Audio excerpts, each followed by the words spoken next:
chair. I was the chair on the second day and part of the first day, but basically he just talked about the American Nuke Society, and I won't stay with that. Going to the next, you know, I do this myself, but I can't reach it. And really the discussion was surrounding, does the U.S. really have a national nuclear policy? And that question could have easily been asked, does the U.S. really have an energy policy at all? But going to the or organizations, from waste management with DOE, safety and security regulation with NRC, and you can run down, you can see them. I don't need to go over them individually. But as you can see, there's a number of different responsibilities related to what they're supposed to do, what they are doing, what they are responsible for, from export control to economic development and regulation. Now, what don't the feds do? Provide sovereign commitment for nuclear, like some countries do, define a generation mix, provide direct subsidies and strike prices, although I take a little bit of issue with that because I think there are some direct, not for nuclear, but there obviously are for wind and solar. And go on to the next slide, if you will. So as you know, guys know, there was a EPA Clean Power Plan and a rule that came out, and part of that is 111 Delta that talks about how we are going to integrate the mix of activities to reduce our carbon footprint for each of the individual 50 states. And each of the states have been tasked to do this on their own. This is not a federal mandate so much as it is a state mandate, in my opinion. Do you agree with that, Dave? It's a federal mandate for the states. For the states to do it, yeah. But I get the impression from my reading of it that I don't see a federal, I don't see the metrics and measures the federal establishing for the states to meet so much. Do you? Well, the initial draft of the 111 Delta rule did provide target pounds per megawatt per state. Per reduction, but it doesn't tell them how to do it. That's correct. Exactly. So what we were talking about was the fact that there is a federal mandate, if you will, that each of the states need to do something, and they set a target, but they don't tell the states how to do it. There are different targets everywhere. And there's a timeline? Go ahead if you'd be so kind. Well, and I'm not going to spend a lot of time with this. You guys understand the contributions of the U.S. nuclear fleet and the activities it does to reduce carbons and all the activities we're doing related to going up to 60 years, from beyond 40 to 60, now beyond 60 for what we call subsequent license renewal, or SLR. Go ahead.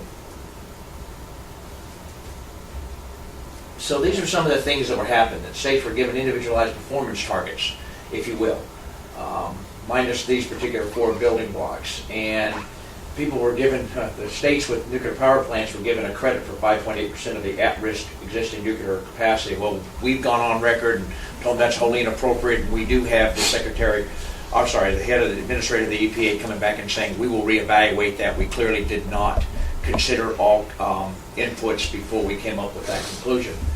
So, What does at-risk mean? at-risk is the ones that, actually, you can define that better than I can, Dave. There are a few plants in the country that have got negative cash flow, so that's at risk. At-risk from a So- business standpoint. Yeah. They've given credit for 5.8%. 20% of the at-risk nuclear capacity? Why limited to the at-risk nuclear capacity? I think the EPA admits that they kind of messed up when they made this rule, but they didn't know how to treat the plants that were about to shut down, so they claimed that they took it out of the establishment and the target setting. And but in retrospect, after the industry pointed this out to them, and they more or less agreed that this has to be fixed and in the comment phase that we're in now. So. And would that fix likely significantly alter Virginia's performance target? Or does it not impact the states? Significantly. No one knows, right? Because the EPA is going through their machinations. It does seem that they are two things. It seems that they are receptive to comments, but there's been hundreds of thousands. Right. It does, and they do clearly recognize the value of nuclear and the contribution that it makes to clean and carbon reduction. So I could say those two things for sure. Will it change what Virginia's target is? I don't know. And I think there may be some adjustment, but I couldn't tell much what direction even. Right. Part of the challenge is that if they gave us credit for all of the nuclear, then we wouldn't have to reduce carbon emissions at all. Oh, darn. Yeah, which is, I mean, It'd be done, yeah. Yeah, you'd be- Right. yeah, Which it'd be wouldn't done. meet their. we would meet the goal. national goal. Right. So that's kind of the How guess to what it's fix either. it without Yeah. So the coordination of playing fair amongst the 50 states and finding some way to make this an established mechanism where the entire mandate is met, even though the individual states may be doing different contributions to it. If you could go on to the next slide for me. Well, this was just what the ANS was doing. We had, keep going if you would be so kind. We asked them to treat existing nuclear plants equally with other non-emitting energy sources, and we sent a lot of information to them and a number of comments, and acknowledge reward states with new nuclear plants under construction. This just tells you what we did. I'm getting to a point here in a moment. I didn't describe that, but this just sort of gave you a sense of what it looked like from a state renewable energy standards. And I'm not going to speak to this because Craig knows a whole lot more about this than I do. You can go on to the next slide.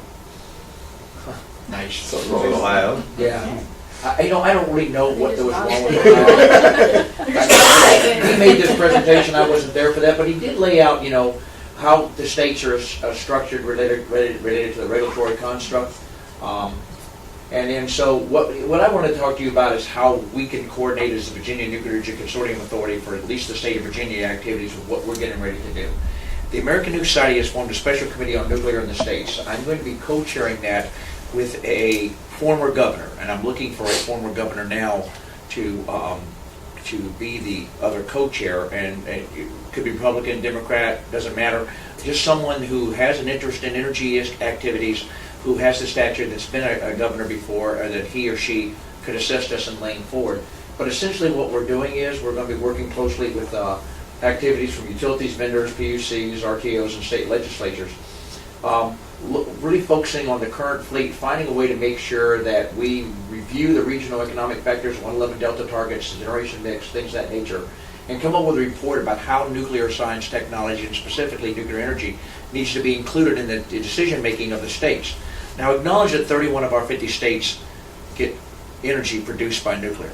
And in 7 of those states, greater than 50% is provided by nuclear. So what we're going to do is obviously focus on those 31, even though in some cases, the crossover between the states, the energy produced in state X is really provided to state Y across the state line in many cases. So there's a lot of integration of activities. So we're going to end up talking to all 50 governors, irrespective of how you approach it. Go ahead. Might be down to 30. Huh? Might be down to 30 now. Is it 30 now? I think Vermont might not be. Yeah, you're right. It is down to 30. So I have been working with the National Governors Association to try to get the governors to understand and acknowledge the benefit of nuclear science technology before we even formed this special committee from when I was president of the American Nuke Society.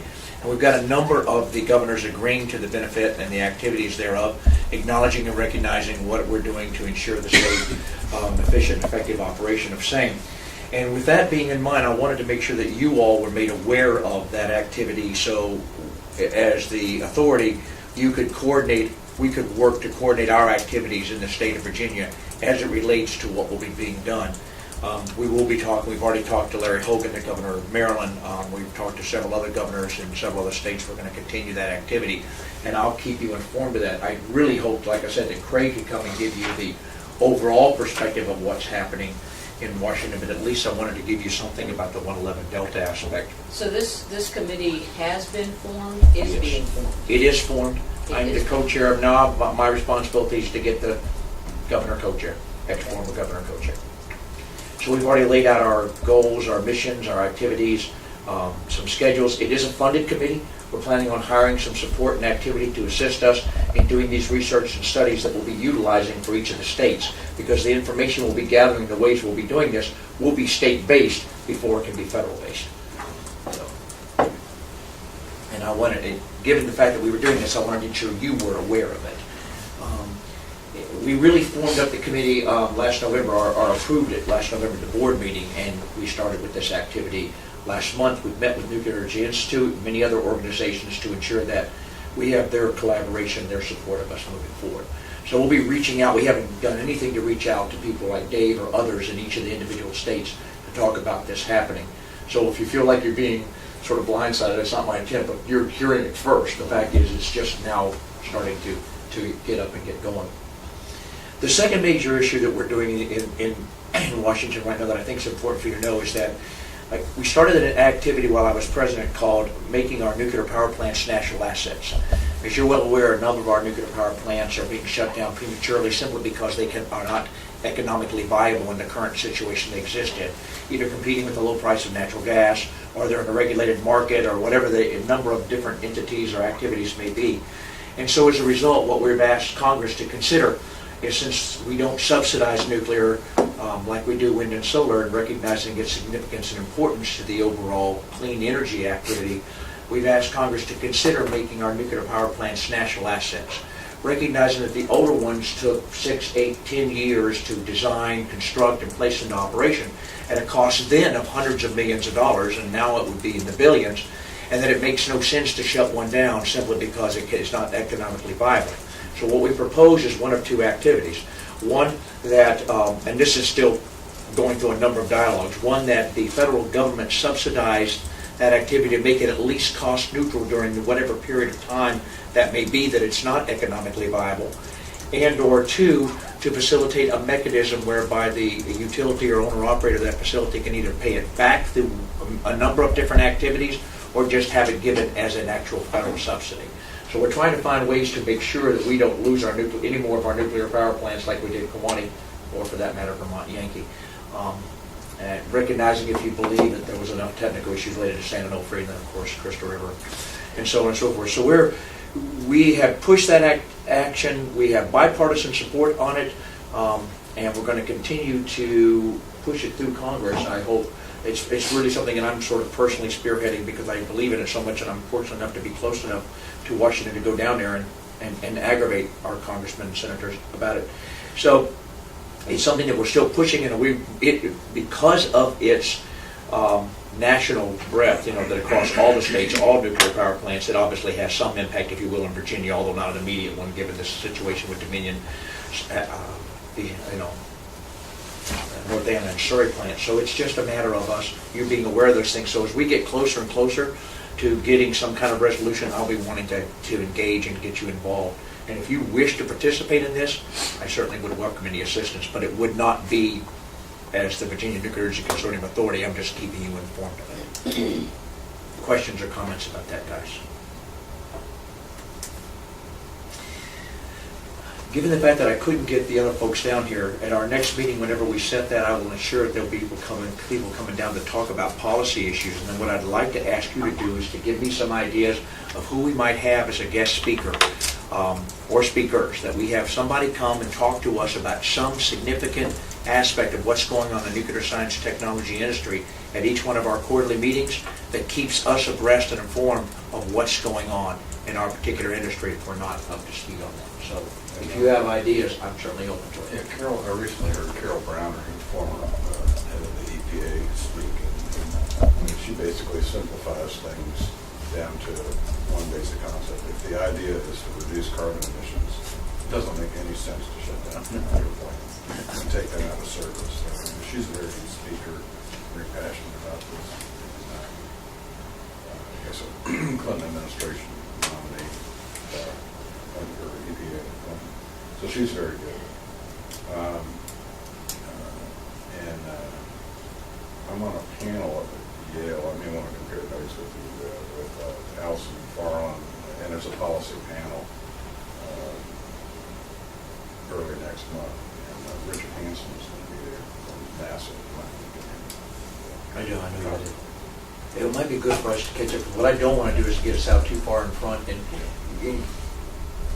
we did sort of, I didn't mean to, we sort of stepped all over any eye because we just stepped right up and did it as an entity, as a professional society, instead of having NEI do it, because there's a lobby organization where they have an agenda. Sure. Yeah. So we felt that it was our place to do it as the American Nuke Society and to let NEI be a part of it, but NEI was a little bit like, whoa. I think they were surprised that the American Nuke Society would do something like that on their own. You're talking about the special committee? No, this actually what I've done is I've introduced a bill on behalf, the first bill on behalf of the American Nuke Society, which didn't go over well with any of the board that I worked with, but I really did. I watched them on attention anymore. So anyway, I thought it was an important thing to do, and so we've got the Congress's attention on it. Now we're going to wait and see how they basically act on it. And I don't know if you're familiar with Mike Wallace's concept of having underwater, if there were plants underwater, having them be stay in ready reserve for DOD purposes. for a period of time. Are you familiar with that? I heard about that. Mike and I stayed in contact with, these are CSIS, right? Yeah. Right. Yeah, he had asked me to help him with some of his activities and some of the groups I was chairing, As so. they would be available to re-energize the grid in the event of cyber attack Right, or an EMP right. attack, and they would be available. Would you see that situation down, in, I don't want to get off track